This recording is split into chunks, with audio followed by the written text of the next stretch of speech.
kind of season did you think the Cardinals had, the organization had with their farm system? Was it a good year, okay year, disappointing year, or none of the above? What do you think?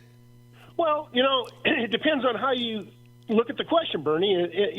The primary reason for any minor league system is to provide major league ready players for the major league team.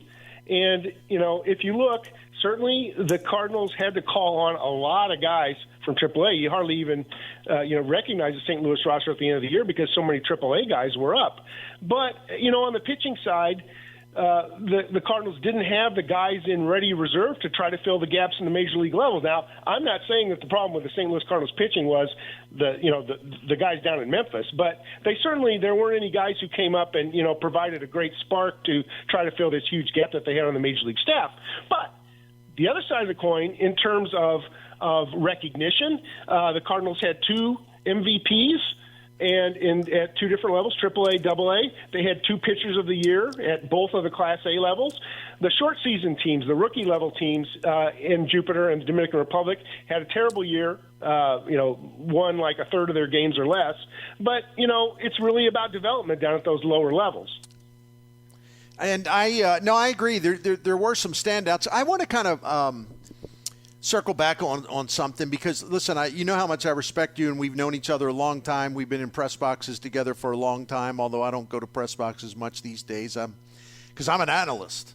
Anyway, but you have a great sense of Cardinals history, even under the current regime. And maybe if you asked me the biggest surprise, Brian, not that anybody did, other than the fact that the bottom fell out this year, I didn't see 91 losses. No, I think anybody did. But I'm really surprised. What surprises me most of all, in a way, because it factors into this collapse, is that how the Cardinals, who used to develop really good starting pitching, time after time after time after time, the well ran dry. And I'm not. By the way, I'm not here to say that some of the guys they have down below now won't, turn out to be really good. But I'm just talking, there's been a really big gap where this has become like a real weakness, a strength. Now it's a weakness in their player development. I mean, why do you think that is? Because Bernie, it's not just player development. It's also drafting. And I want to get back to that once you finish your thought. Go ahead. No, I'm good. You go ahead, man, for sure. So the Cardinals made a major switch back, 4, 5, 6 years ago. They started to emphasize getting hitters in the early part of the draft. Traditionally, they had always been pitching heavy in the draft, and they'd come up with these, Matt Carpenters and Albert Pujols in the middle rounds, and it worked really well for them.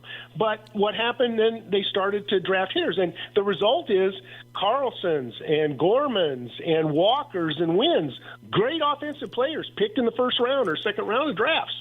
But what happened was they lost sight of getting those top pitchers to fill the gap. The guys in the past, like the Wakas, and Dakota Hudson early on, and Flaherty, and Alt Weavers and Alcantara, right, all those guys.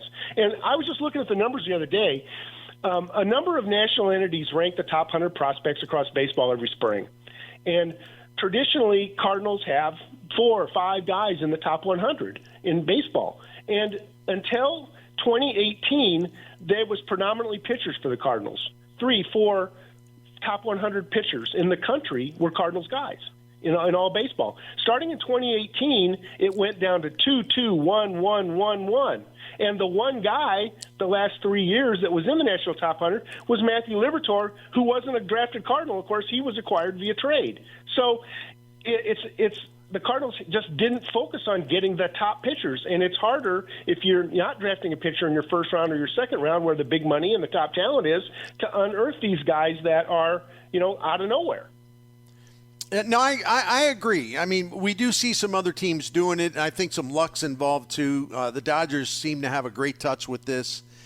They've gotten some really good pitchers in like the second, third round, and I'm not saying they're So I don't know. And what did you make of? And I'm going to have a difficult time like accurately replicating what John Mozeliak said, but he wasn't.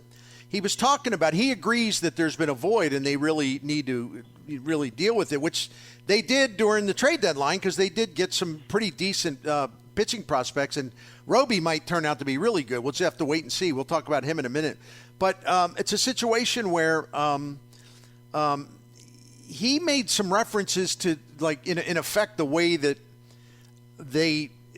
some of the stuff they're doing at the minor league level in terms of handling pitchers or teaching pitchers or something to that effect. And I think you may remember what he said. In other words, it isn't just like we got to do a better job of drafting. It's like it sounds like he's got some changes in mind about the instruction. And do you have any idea what that might be about? Because I don't. I defer to your knowledge. Well, there's several angles, and you're on a great point, Bertie. Part of it is drafting, and then, of course, part of it is development, and that is the part, once the players are drafted and they're in their system, how do you get them developed? How do you, in the case of pitchers, maximize their offerings, figure out which ones are going to be most effective in which situations, and move them up the line, get them ready for the major leagues. And just as Randy Flores and his team have responsibility for the draft, Gary LaRocque and his player development team have the responsibility of getting those players to the majors. One of the first things that was done, and this is, now probably old news, 8 years, 10 years ago or more, the Cardinals got their major league direction and their minor league direction in sync in terms of development, both of hitters and pitchers, where before they were kind of separate entities doing their own thing. But the Cardinals have had a lot of changes with their major league coaching recently as well. So is the connection between the major leagues and the minor leagues as strong as it needs to be? Not sure. Now, the Cardinals, after post-COVID, the Cardinals cut back on staff, and minor league development was one of those areas where the Cardinals don't have as many bodies on the field as they did in the past, as they did in the past, and as other organizations have. In addition, there was a lot of talk about pitching lab in Jupiter, and creating this new facility where they can really analyze pitching and help. And a number of the guys who were involved in that aren't in the organization anymore, and that program, as far as I know, never got off the ground. Well, that's bad. That's really bad. The Cardinals are viewed, as kind of being behind other organizations in terms of how they develop players. And that's I believe it or not, I was going to ask you about that. Have they done anything as big and grand as a pitching lab in their minor league base of operations down in Jupiter? Well, they have a facility and they have technology, but I'm not sure they have the people and the focus. At least I haven't seen it. Right. Because I was reading a piece about the success of the Brewers, and it was really good. I learned a lot. And the Brewers are they're the smallest TV market in the major leagues, and they get a lot out of the money they spend. And I didn't know this, and I should have assumed it, because they're really, really smart and they're forward thinking. When Stearns was the general manager, but even Matt Arnold, I mean, they're really on top of things. They spent $60 million to put together what some people have described as the best pitching lab in Major League Baseball, and I'm like, wow. That tells you a lot about why the Brewers lately, several years, have had a real advantage over the Cardinals. They made an investment designed to do just that, and I'm impressed by that. Maybe the Cardinals are lagging behind. And, and it's not only the equipment and the facility, but also the people with the skills and the leading edge technology knowledge to be able to run it. And, I'm not saying the Cardinals are back in the 1960s, but it's clear that they're no longer leading edge in the major leagues in terms of development of pitchers. And so you combine it with, you haven't been necessarily had the highest draft focus on pitchers with your development hasn't been leading edge, and you can kind of see where the result ends up. Tell us about Tink Hence. I know he got roughed up a bit when he made the graduation to AA. And by the way, I'm not overreacting to that. I mean, because it was a learning curve, transition, all that stuff. But what are the reports of all the reporting and all of your people out on the field checking in on things? Did he have any kind of setback whatsoever, or was this just sort of part of the natural progression? It's because of the fact that Jordan Walker and Mason Wynn right behind him moved so quickly as high schoolers drafted in the COVID year, the expectation is sort of, hey, Tink Hence is lagging. What's wrong with him, right? He was drafted in the same class as them. He should be in the major leagues. We're talking about a 21-year-old pitching in AA, okay? The average pitching age in AA is, 23, 24. He got called up to Springfield in the middle of the year, as you mentioned. had some good outings, had some bad outings. An ERA in the around 5, I guess. Didn't dominate like you'd like to see him. But again, this is a young man getting his first taste of better hitters and bigger ballparks. And I think Tink Hence remains a top prospect in the system.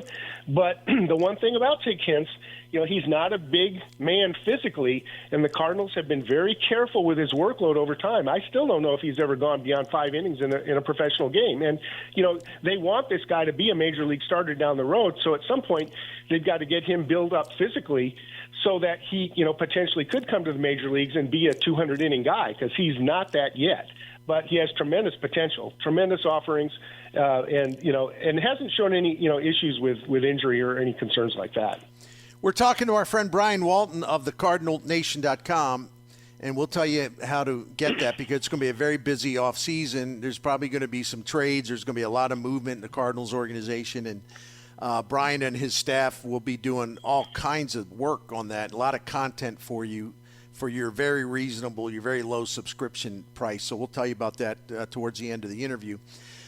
Before I ask you about some of the newer guys, or the guys that maybe aren't talked about so much, we've been hearing and mentioning, all of us, Gordon Graceffo and Michael McGreevy for, quite a while now. And, they were sort of on the radar, very visible, making that progression towards St. Louis, and now they kind of stalled. And what's your evaluation of those two guys? Well, again, we're talking about 23-year-olds at AAA. Not young for the league, no doubt about it. Graceffo had some injuries early on. He came in with an ERA just under 5, but he only threw 86 innings. So, he spent part of the year on the injured list, but almost a strikeout per inning. Graceffo was a guy that I hoped and thought, might get a chance to help St. Louis out later in the year, but injury slowed him back. McGreevy started off slowly, came on very well. He started with Springfield. I think he made like 3 starts there and then moved up to Memphis. But he won 11 games with Memphis, 4.5 ERA. Very good strikeout to walk ratio. And these guys are guys, but they're not necessarily going to come to camp and compete for a major league starting spot this next year. They're probably going to need another year. Maybe they'll kind of play the Zach Thompson, Matthew Liberatore role of fill-in guys when they're needed. But I don't think folks should feel bad about the fact what these guys did at 23 in AAA. On the other hand, don't pencil them in to replace those 3 guys that John Mozeliak says he wants to get from the outside. A guy that I think has caught some attention. I mean, of course, about him, but I'm talking about people who are more casual in terms of following this stuff. But Ian Bedell seems to be a real fast riser, and he's got some of the attributes that they really coveted. They drafted him out of Mizzou. And he kind of had ups and downs early on, but he's now, 23. He was at the high A level. When he got to the high A level this year, a lot of punch outs, good ERA, a lot of positive vibes in terms of what Cardinals people are saying about him. And he's got he's 6'2", 215 pounds. At least that's how he's listed. You too must have heard plenty of buzz about him and perhaps his future. Well, we've watched Ian Bedell for a long time, and the challenge is that he's had a lot of injuries. Prior to 2023 has really been his first year where he's been able to pitch a full season. And they actually dialed back his innings. He finished just under 100 innings, Ian Bedell, right, at High A Peoria. And this was, this like tripled the amount of innings he'd thrown in his whole career up to this point. But Ian Bedell was very, very successful at High A. He was, in fact, the pitcher of the year in the Midwest League. And so, again, over 100 strikeouts in 96 innings, very few base runners, ERA under 2.5. Very, very successful year. Now, the one thing I will say about Ian Bedell is he hasn't been a fast riser yet. His whole career has been at A. And so now he's 24 years old. He's got to get moving. He's got to get up, and he'll certainly be in the mix to start at AA this next year. Because it's important for him as he's going into his age 25 season to get moving towards St. Louis. But Ian Bedell finally put together the kind of year that the Cardinals thought he could be able to put together when they drafted him. Brian Walton with us. By the way, I was negligent in not reminding you to follow him on Twitter at @B_Walton, at @B_Walton. A lot of news and links on there. All right, when the Cardinals traded Montgomery and Stratton to Texas, The two headliners in the deal on the way back were Tekoa Roby, right-handed pitching prospect, who well thought of, and then that infielder Thomas Sajasi. And I want to let's start with Sajasi. What have you since he became a Cardinal in their system? What have you learned about him or discovered about him that you didn't know before that trade?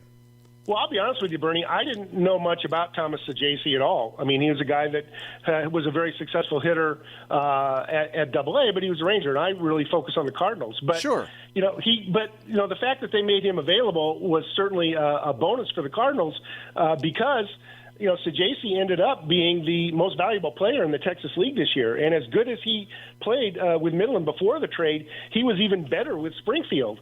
And had a very, very strong month there offensively. And, in fact, earned his way up to Memphis to finish the year. Cardinals wanted to give him a little taste of AAA because that's where he's going to be this next year. And this is a guy who is sort of like a Brendan Donovan in terms of his ability to play multiple positions. Not a shortstop, but certainly can play on the infield. I don't know about his outfield ability. But not a shortstop type, but a very, very good bat, and a guy that I think will get a good look in spring training, and could be one of the keys to this whole deadline deal. But Roby, the pitcher you mentioned, came to the Cardinals with a shoulder injury, and that's always a concern. But I met him in Jupiter back in August. He was rehabbing along with Cooper Jerpy, another prospect who's also in the Arizona Fall League, and Roby looks really good. Looks like a really good, strong young pitcher. Great arm, great potential. And, it was good that the Cardinals were able to turn those major league assets into players who actually, can help them. And these guys all dropped. Roby, Sajasi, dropped into the top 10 prospects in the system. So these are guys that are definitely going to be watched in the spring. Again, I don't think Roby is going to compete for St. Louis next year, but he's got a good start in AA, and he'll be in AAA at some point next season for sure. Who are you keeping your eye on? I mean, the Cardinals, as always, true of a lot of MLB teams. They have their prospects in the Arizona Fall League, and I know Victor Scott has certainly got. Attention CDL drivers in St. Louis, Swift Transportation needs you. With ample job opportunities, performance bonuses, CDL, veteran, and first responder scholarships, a family-oriented driver support team, and a focus on getting regional drivers home often, Swift is the perfect place to start or continue your career on the open road. Apply now at driveswift.com or call 888-SWIFT-TEAM. Swift Transportation, America's largest full truckload carrier. Looking for a convenient place to get that big fitness energy? It's Planet Fitness. Now through October 13th, you can join for just $1 down, $10 a month. We've got over 2,400 locations with most open 24 hours. Join now to enjoy free fitness training and equipment for every workout. Whether you're new to a gym or a fitness pro, the Judgment-Free Zone is the place for you. Join Planet Fitness today for $1 down, $10 a month, no commitment. Cancel anytime. Deal ends October 13th. See Home Club for details. Gotten a lot of attention. Roby's going to be down there. Herpy, who you mentioned. Jimmy Crooks, the catcher. Edwin Nunez, right-handed pitcher. Andre Ganillo, right-handed pitcher. Paniagua, if I'm saying that right, I'm aware. Paniagua. Yeah, Paniagua. Yeah. Thank you, because I'm ignorant when it comes to that. But I am aware that they have good feelings about him and Jeremy Rivas, a shortstop. Who are the guys? Who are the guys to really keep an eye on? As far as I'm not saying that one's better than the other, but Arizona Fall League is a place that seems to generate a lot of buzz for certain players depending on what they do there. Who do you think is going to generate the buzz this time?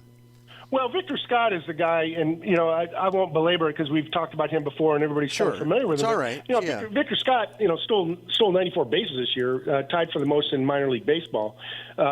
He's shown he can hit 300 at multiple levels. The only challenge with Victor Scott is that his walk rate has dropped quite a bit from his first season as he's gone through his multiple stops from Palm Beach to Peoria to Springfield. So he's got to focus on that. But he's a guy who is a plus defender, can run, obviously, get on base. And, the Cardinals haven't had a prototypical leadoff batter in years and years, maybe decades.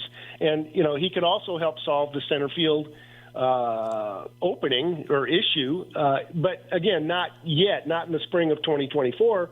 But Victor Scott's a guy you definitely want to watch. Another guy in the fall league who isn't really well known. You mentioned his name briefly, Jimmy Crooks. He was a fourth rounder in 2022 out of the University of Oklahoma, and he really came on strong for Peoria, high Peoria in the second half, batted .317, drove in 73 runs, which was second in the high A Midwest League. So this is a guy who can catch and can hit as well, was an all-star in the Midwest League.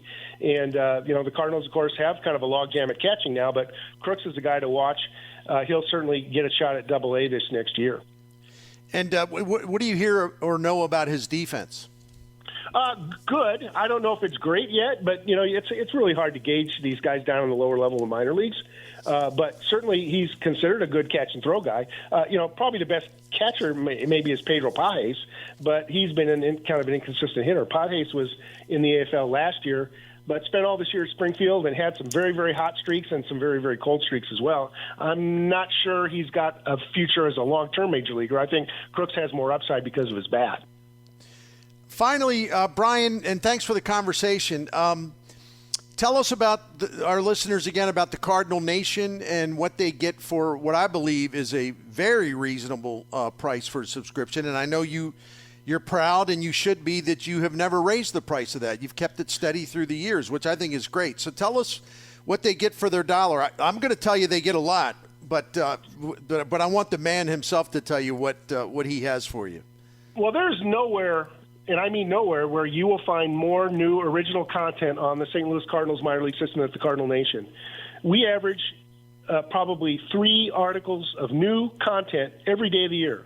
365 days a year, there is a new article about the Cardinals minor league system at the Cardinal Nation. Right now, we're recapping the top players from this previous season at each level: relief pitcher, starting pitcher, position player. And then we'll look at the players of the year.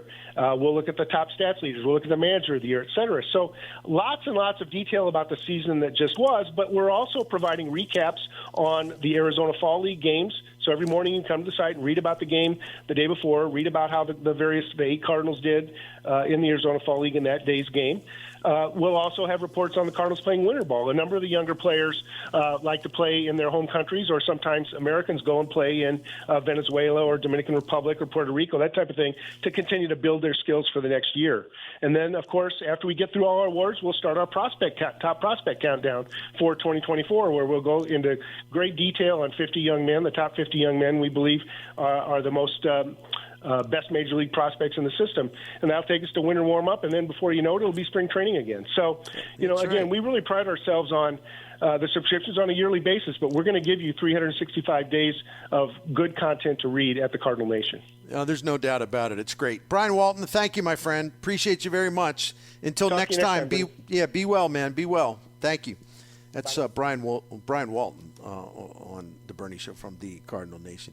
That Jimmy Crooks is interesting, and he's got a hell of a bat. I know he's got more to prove, obviously, because he's making his way up the chain, but he's really interesting and potentially important, as is a couple other young catchers they have down there. But Jimmy Crooks seems to be on the rise.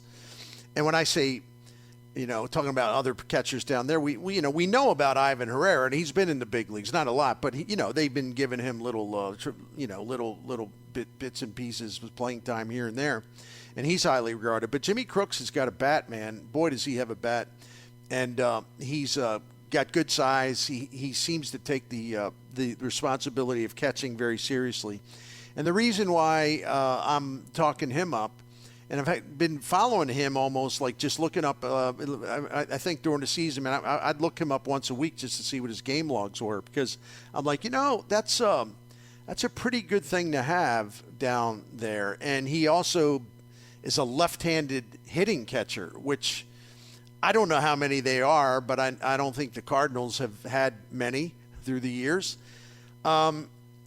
So he could figure into a bigger picture, because if the Cardinals are going to have to make a trade and they're going to have to give up some stuff that other people covet to make that trade for starting pitching, the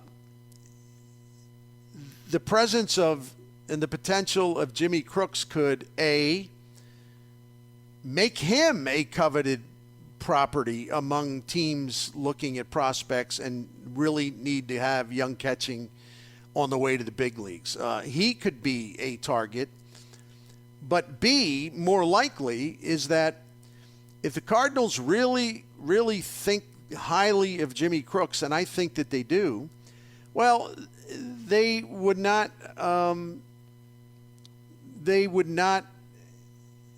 be panicked, or have just loaded with anxiety and regret and fear if they could close a deal for a legit good major league starter, but that the other team wants Ivan Herrera, is what I'm trying to say.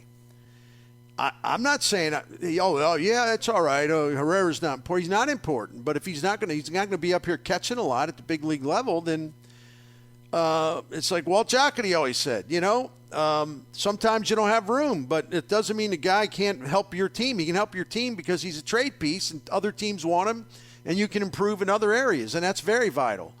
So it's interesting, again, the Cardinals. It's so interesting. They go out and spend $87.5 million for Wilson Contreras on a 5-year deal. They knew, or they should have known for sure, what his defensive limitations were. And then, as soon as he's here, they're like in a panic because they don't think he can catch, and the pitchers are all whining and everything else. And they embarrassed themselves nationally with the way they handled that situation. But it ended pretty well. And a lot of that's because of Wilson Contreras is such a classy guy.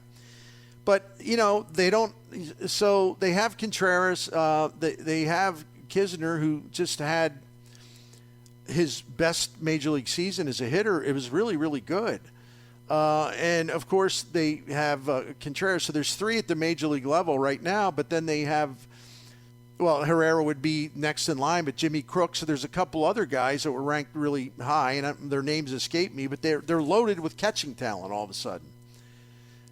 And, maybe they should have looked ahead to that and just said, well, you know what? Contreras could help us, but we got so many catchers. Let's try to find a bat elsewhere or something to that effect, But Wilson Contreras earned his money this year, but it's just really interesting. The Cardinals all of a sudden have more catching than perhaps they know what to do with.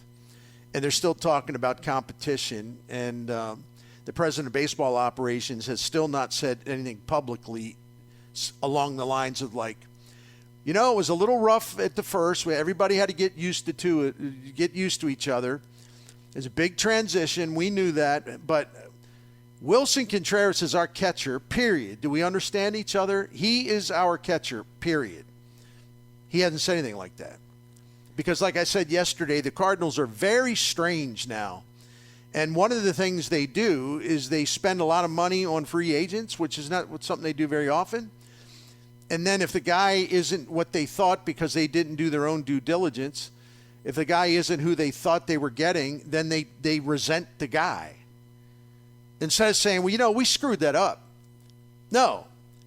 They demonize the player, And it's like, when did you all just get loopy in the head? The team I covered all those years was not like that. When did everybody, get their nose in a glue pot or something and they're dizzy and they can't think straight? I don't understand it. Don't hate the player because you made a mistake of signing him. So anyway, but Contreras, by the way, and I did it just before we take a break. Mm-hmm. Contreras, I was looking at, I wanted to get a closer look at, some of his defensive metrics. And there was a time during the season, I stopped checking late in the season or second half. I just no reason to. But, his framing wasn't as bad as people make it out to be. But it was still, below average, not where you want it to be. And then his blocking was a real problem in the first half of the season. But I think I believe it or not, I think they showed him a different setup, a different technique that would help him. And he got a lot better at blocking as the season went on. So anyway, the conclusion to this is, when I looked at StatCast today, baseballsavant.com, Wilson Contreras for the season, in terms of framing pitch framing, he was a -1 for the season. In other words, he was just a tick below average. But that's when you consider where he was at the start earlier in the season. That's pretty dramatic improvement. And blocking that even I didn't like, and I was kind of really disappointed. At the end of the season, his pitch blocking was a -1, which again is just a little tick under average.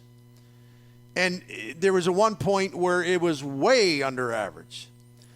So if anybody thought that, or everyone had questions about whether he's willing to invest the work and the dedication and all this good stuff to improving the things that he can get better as a catcher at, or he can get better at as a catcher, pardon me, I think you have some evidence that, yeah, if you actually try to teach him what he needs to do better, instead of demonizing him and like pulling him from the starting job and embarrassing the poor guy right before he goes to Wrigley Field for the first time, if you take the time to actually help him and work with him instead of, oh boy, oh, we didn't know we didn't know about this. Wilson Contreras will do the work that you think he ought to go get after. If you want him to get after something, he'll make the 100% effort to do so. But he's new to the Cardinals. You're used to having the greatest catcher defensively in the history of baseball, especially when it comes to being a pitching coach and a pitch caller and a game planner and all that stuff. He's a psychiatrist. You had Yadier Molina, and by the way, no one has ever Yadier Molina before, never will be again. All he did for the Cardinals, and it's like they were stunned that that the new guy wasn't going to be Molina right away, and they were going to have to work on it. But instead of acting like a little baby, because your overpaid, spoiled, rotten pitchers want to blame him for their own failures. The thing to do is like, okay, we probably got more work here than we thought. That's okay. That's okay. We like Wilson. And we're going to lay out some specific things we want to see him do and work on in maybe a couple, 3 different ways that'll make him better. And if we do that, we think he'll be fine. And that's exactly what's happened. And anybody wants to blame him for ERAs of these guys that are just, other than Jordan Montgomery, who, by the way, had a good ERA when he threw to Wilson Contreras this year. Huh? Isn't that interesting? The only decent or good starting pitcher they had all season. When he pitched to Contreras, there weren't any problems. Contreras' quote catcher ERA was actually pretty damn good. Huh? Why might that be? I have to think of some theories. Oh, I don't know, because maybe your other starting pitchers stunk like dead fish. Maybe you think that could have been something about that? That the catcher was virtually irrelevant? Anyway. And Contreras, this year in Major League Baseball, now that the season is over, regular season, the caught stealing rate under the new rules where it's very, very easy, much easier, I should say, to steal bases. The throwout rate, the caught stealing rate in Major League Baseball was 18%. Contreras was high on the leaderboard because he threw out stealers at a rate of 25%. And 25% in this season with the new rules, the bigger bases, the pitch clock, all that stuff. Throwing out 25% this season is like the equivalent before the rules changes of throwing out about 35-40%, which is where you would find Molina. Dude's got a great pop time. He's got a cannon back there. Instead of trying to humiliate him, all they had to do was work with him and say, "Here's what we think, and we got some things we want to show you, and we know you'll work at it, and I think things will get better." That's exactly what happened, but not until they embarrassed him. When they didn't have to do it. I know I just won't leave this alone. So for those of you who are like, okay, let's move on. You're right. I can't help it. It's still to me, because it symbolizes how stupid of an organization this has become. It used to be very, very smart. It's just I think the Contreras thing it bothers me so much because there's a lot into it. It just shows you the ignorance, and it shows you how the lack of due diligence and the lack of research and letting things get by them. Like Marcell Ozuna's bad shoulder. And never really doing anything serious, any serious legwork to get to the bottom of that. And, Contreras with some of his defensive shortcomings, not having a good read exactly what we're talking about here. Instead, they get angry at him. They got angry at Ozuna. And they had some reasons to get angry at Ozuna, but it just shows you this brain drain in this organization. And it really bothers me. It should bother everybody.